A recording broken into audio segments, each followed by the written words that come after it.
doing there, Mary Neely Young? You're a very pretty young lady. Okay, all right. EPB from Chattanooga. Good morning, sir. Won't you have a seat? Either there, wherever you like. If I talk about technology based on what I know about it, we may be in trouble. My name is Harold DePriest. I'm the president and CEO of Chattanooga EPB, which is the Electric Power Board. If I could, I'll give you just a little bit of information about myself and EPB and then move right into answering some of the questions that were raised a little bit earlier. About myself, I'm a Tennessean. I was born on Toms Creek in Perry County. And I say that just to say that I do know a little bit about rural life. I grew up there, and that's where my family is. I've been running the Electric Power Board for the last 14 years. And in that 14 years, we've acquired quite a bit of experience with fiber optics. We began in 1996 building fiber optics because we thought it would be very important to modernize our electric system. Today we'd call that the smart grid, but at that time we didn't know that terminology, but that was where we were headed.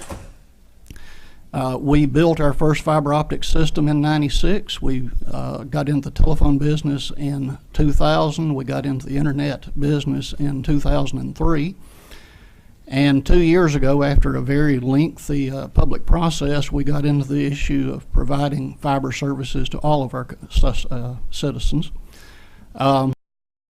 Just to give you a little bit of a picture of Chattanooga, the Electric Power Board serves, the city of Chattanooga itself is about 1/4 of the area that we serve. So we serve some highly urban areas, but we serve suburban areas, and we serve some very rural areas. We serve. Describe the areas you talk about, please. So which areas? Well, we serve up to the little town of Graysville, just outside of Dayton. We serve up on Mowbray Mountain, Soddy Mountain, down in Flintstone, Georgia. So very, very rural areas as well as very urban areas. We serve we serve 13 different cities, and these are big cities like Chattanooga and little cities like Soddy Daisy, Lakeside, Ridgeside, Collegedale.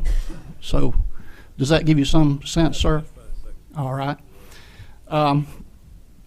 We got into the fiber business thinking that it was good for the electric system, so I'll try to address in terms of why is fiber good for Chattanooga as well as why it's good for the state. And in doing so, I'll address some of the issues that have already been raised.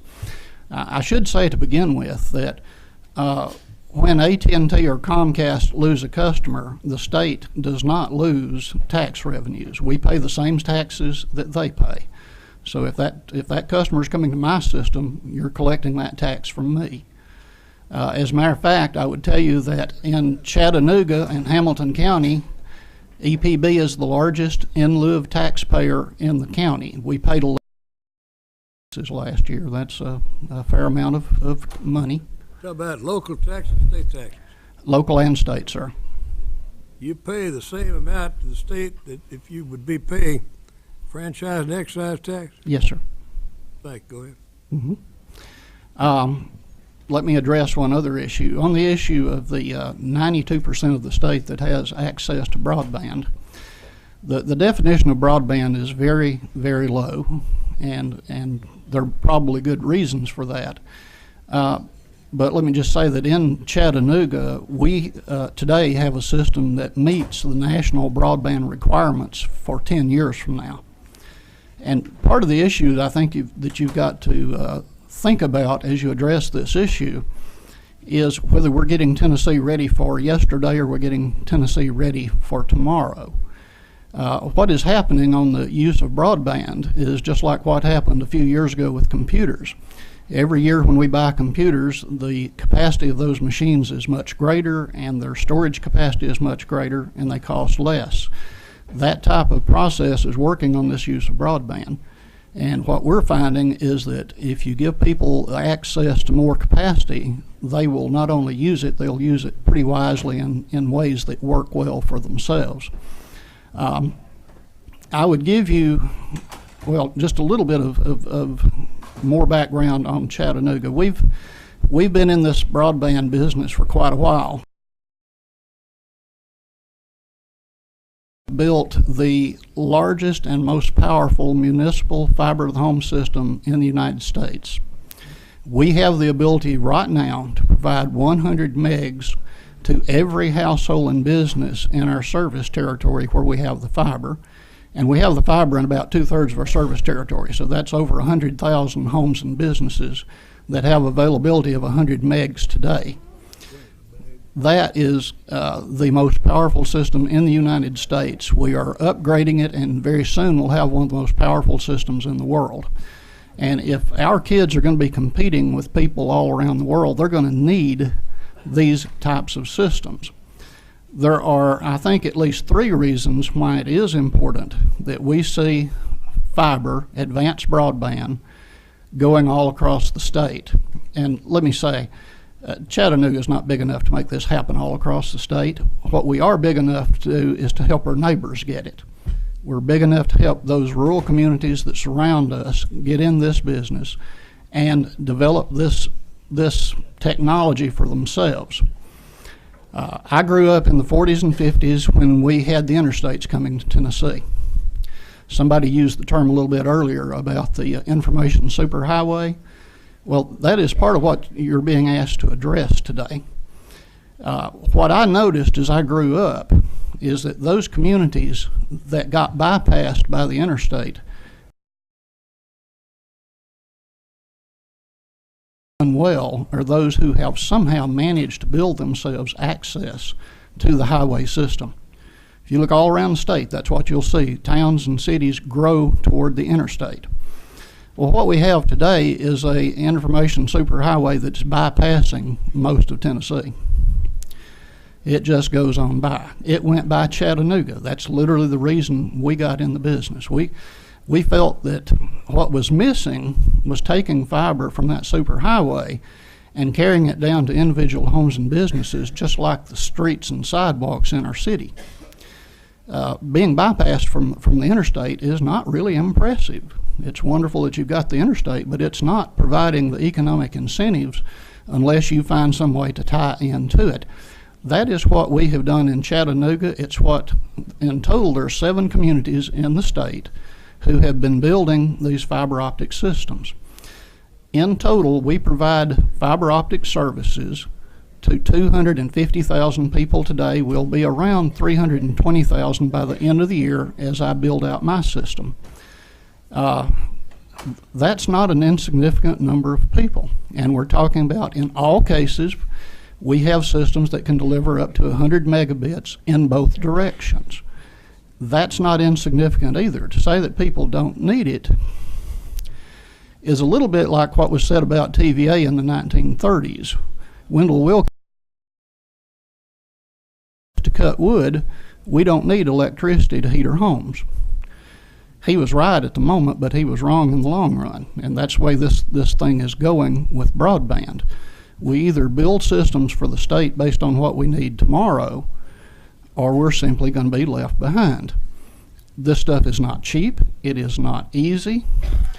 And I guess I'm not really telling you that I think every community is going to run out and build broadband. That doesn't make much sense to me. But it is interesting to me that we wouldn't think that local communities could have enough sense to make that decision for themselves. They build roads, they build streets, they build water systems, they build gas systems. We've got a massive electric system we built for ourselves. As a young man, I discovered that Tennessee had 2 different ways of dealing with what are essentially natural monopolies. On the electric side, we allowed communities to own and build their own facilities. On the communications side, we basically subsidized building of those facilities out in rural areas. Both, I think, were good decisions. Both worked. I will tell you that in my little community, I had electricity about 20 years before I had a telephone. I don't know what the experience is around the rest of the state, but I am telling you that both of these are methods at work, and I don't see that one is particularly un-American. I think it's more a question of to have these technologies. Now, everybody before me has talked about serving the unserved. Why are they unserved? I'm curious about that. They're unserved because basically nobody can make money getting to them, apparently. And there's nothing wrong with that. These are companies that were built to make money. That's exactly what they're supposed to do. They're doing the right thing. But what's wrong with letting any community avail themselves of infrastructure that they think is important to their future? This stuff is important to the future of our state. If I could give you just a few simple examples of why I think this statewide has some significance and meaning. One of the things that we're dealing with in Chattanooga right now is Volkswagen coming to town, but it's not necessarily Volkswagen so much as it is all the Volkswagen suppliers.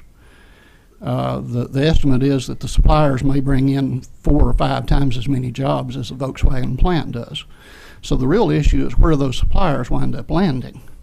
Well, my first choice is that they all land in Hamilton County. But my second choice is that they land in one of the neighboring counties, because I think economic development is a regional issue. And I think Chattanooga is not going to be a sea of opportunity if the surrounding areas aren't doing relatively well too. I think we all kind of basically swim or sink together. Tennessee's communities that have availed themselves of the opportunity to build fiber through their electric systems, 4 of them have situations where regional industrial development parks are not in their service territory. So they have this tool of the ability to give them this really fast broadband service, and they can't get to them. One of the issues is simply that electric system boundaries don't necessarily make sense when you apply it to other things. I'll give you another example, school systems. During January and February, we served 53 Hamilton County schools and converted them to broadband, giving them 100 megabits in both directions to the central office. And then, by the way, we gave the central office 1 gig out to the internet. And to answer your question, Senator, the way this works is rather interesting. The federal government has money available called E-rate money to help schools avail themselves of broadband services. In our case, we were able to get federal government money. Actually, the ENA got the money, Education Networks of America. So the federal government is paying for the broadband services, and Hamilton County schools are not paying anything for that 100 megs for those 53 schools. That's a really, I think, quite a nice deal. But here's an interesting thing. I've got one school in Hamilton County that isn't on my electric system, Snow Hill Elementary, along with the other schools, but I can't because it's not within the service territory that I serve electrically. We have several systems that have small colleges and schools around them who would like to avail themselves of this broadband speed, but they can't get it just because they happen to be a few miles beyond the service territory. That's a fairly common thing. Healthcare is, I think, becoming more and more regional. It always was. When I was a kid, if you got sick, you went to Nashville because we couldn't keep doctors in Perry County. We subsidized the doctors. We built little clinics, but you may find this hard to believe. You don't get the best doctors when you subsidize them. What is happening with this technology is that it can give a practitioner in a small place like Perry County, where I grew up, access to the best regional medical care in the sense of diagnostics. We have one of our customers that we serve in Chattanooga is the Galen Group. They're a group of about 70 doctors. 10 of those doctors are doing radiological diagnosis, and they're developing literally a regional business model where rural doctors are sending them in x-rays or other type of medical pictures. They're doing the diagnosis and sending it back. They've told us that using this technology, their words were that they've gained 2 virtual doctors, meaning that 10 doctors are doing the diagnosis. That's a pretty good increase in medical productivity. We're not looking to take over the state, nor any of us big enough to. The issue of scale here is incredible. AT&T is 220 times as big as EPB. okay? 220 times. And then when you go down to the smaller communities like Dayton and Cleveland that we're dealing with, the orders of magnitude are just huge. I think what we are talking about, though, is a real simple thing. Do the smaller communities have an opportunity to use their own resources to build infrastructure that they find important to their future? Now, if you think this is just about entertainment, then there's no sense for government to be in it. I totally agree with that. On the other hand, if there is any belief there that broadband infrastructure is crucial infrastructure for the economic development of our communities, why don't those communities have an opportunity to use their own resources to avail themselves of this technology? That would be my main question to you. The final thing I would say to you is this. Municipal electric systems have we're a fairly strange industry, I think. We don't really compete with each other. There are, I think, about 60 municipal electric systems in the state of Tennessee, and we cooperate with a storm in Chattanooga. I can call on people from all across the state to come and help me put the system back up, and I'll send my guys in the same direction too. Because of that, I guess we're not thinking how strange it is, but we really do like the idea of helping each other. I think the notion of larger regional centers offering help to the rural areas that surround them makes all kinds of sense. I think it's something that we're capable of doing. I think it would be a good thing for the state. And I'd like to close with just one interesting little statement. I drove home from Nashville last week, and in getting around the sinkhole on the freeway, I drove through Woodbury. And there was a little sign there on a little church in Woodbury. And it had this one statement. It said, "The smallest effort is better than the greatest of intentions." Now, what you have going on here is that a few small communities are making small efforts. Again, 300,000 people having access to the most modern communications technology is not real small, but in the sense of the whole state, it's small. But we're giving you effort, and everybody else is telling you intentions. They're telling you what they're going to do. What have they done in the last several years? It's not a question of whether private enterprise or local governments serve these little areas. It's a question of whether they have the ability to serve themselves or they just do without for years and years and years. I was talking to people in Chattanooga about getting in the business several years ago. One citizen made a comment to me, and I'd like to make it, and I'll be quiet. He said, "Harold, you don't have to tell me any more about the technology.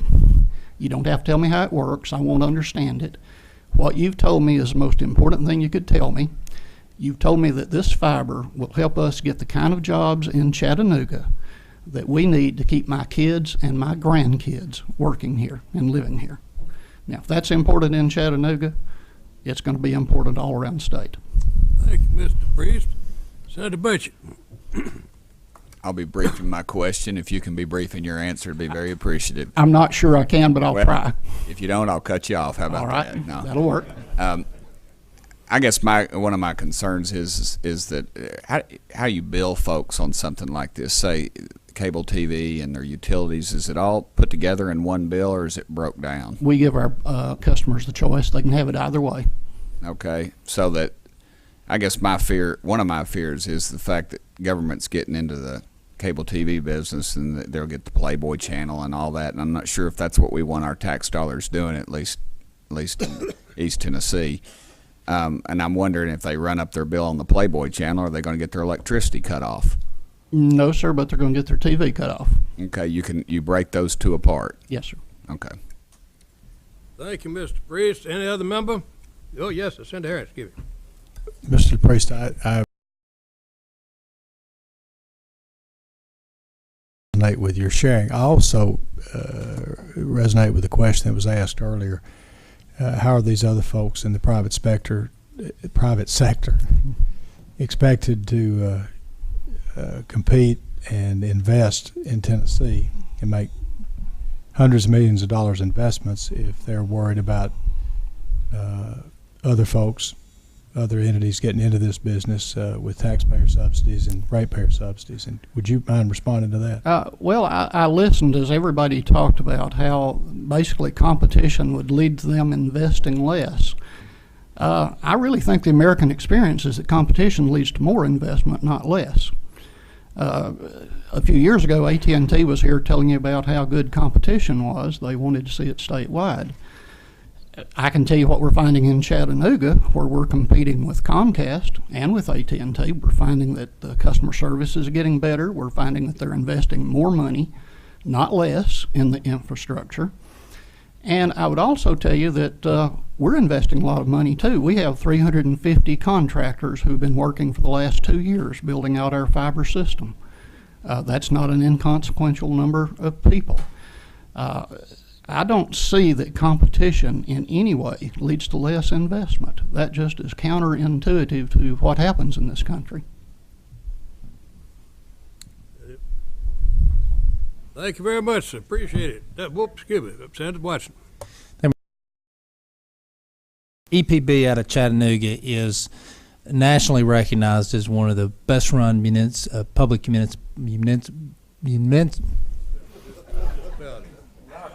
municipal electric systems, and we're very proud of the work that they do, and they have been well acclaimed in our region for this particular project, and I have all the respect in the world for them. I do want to ask you the same questions that I asked the others relative to the national broadband plan or federal broadband plan. You've really already stated these, but just to be fair, 100 megabytes per second download, 50 megabytes per second upload. We have that available today, Senator, to about 100,000 homes and businesses in Chattanooga. Okay. Wireless component, you're not in the wireless business? No, but we looked at wireless. We studied every aspect before we chose the fiber. And I would just tell you that wireless has its place, but anybody who thinks that wireless is going to be the salvation of us is wrong. Wireless has been tried in big cities all across the country, San Francisco, Chicago, Philadelphia. It didn't work. We looked at wireless in Chattanooga. One of the small drawbacks was that it would require 40,000 antennas. We thought that would make Chattanooga look like a porcupine from the airplane. So it has its place, but its place is at the end of a fiber. Community access to at least 1 gigabit per second. We actually have 3 businesses in Chattanooga that use a gig. We supply 2 of them. Provident has massive amounts of data that they ship back and forth up to Hartford. They use a gig. McKee Bakery uses a gig. We supply that gig, and it was actually a part of keeping a McKee Bakery expansion in Chattanooga. And then we've supplied a gig to the school system. Our system has the ability to supply a gig to any home on the system. I don't know that I know at all how they would use it today, but when I got my first computer, it had 1 meg of storage. I just bought one for my wife, or actually she bought one for herself yesterday that has 250 gigs of storage. That's what we're going to see with bandwidth. Wireless to first responders, we sort of addressed that. You're not really in the wireless business. And last, which is probably where you've made your mark, at least in our region, and that is track and manage real-time energy consumption. The smart grid is going to be more and more important to us, Senator. What is happening all around the country is we're going to see energy cost going higher and higher and higher. In the valley, we've got the simple fact that TVA's coal plants on average are 48 years old. That means in the valley and all around the country, we're going to have to replace an awful lot of coal-fired plants. Anything that helps us manage energy so that we have to build fewer generators will be economically good for us and ecologically good for us. And my last question, that you've covered all the goals of the energy plan, but EPB is an outlier. I mean, most municipal systems don't have the capacity that you have. Would that be an accurate statement? To some degree it is. Most municipal systems are smaller than us. We're about either the 3rd or 4th largest in the state, depending on whether you talk about kilowatt hour sales or the number of customers. With that said, though, whatever we've learned, we're perfectly willing to share with our friends in the business. We think this is important enough to go well beyond Chattanooga. I guess my point was in that is that you basically are meeting, with the exception of not being in the wireless aspect of it, you're basically meeting the national goals a decade in advance. But it might be unrealistic to think that that type of technology that you possess would be the type of technology that other municipal government utilities would be able to provide to their citizens. Let me give one. And then that's my final question, Mr. Chairman. All right, maybe a little bit more intelligent answer than I gave just a minute ago. We're one of 7 cities in the state that are building this technology. The other 6, by definition, are smaller than us, some of them to the point of being about 1/10 our size. I think Pulaski is probably the smallest system in the state, but they have built this technology. It is doable. The technology itself is not that difficult. Frankly, it's the business systems. It is putting together the processes that work. I don't know that I would suggest that every system jump into it, but I would say that an awful lot of the smaller systems have the technological sophistication to do this. Thank you very much. Anybody else? Thank you, sir. We appreciate you.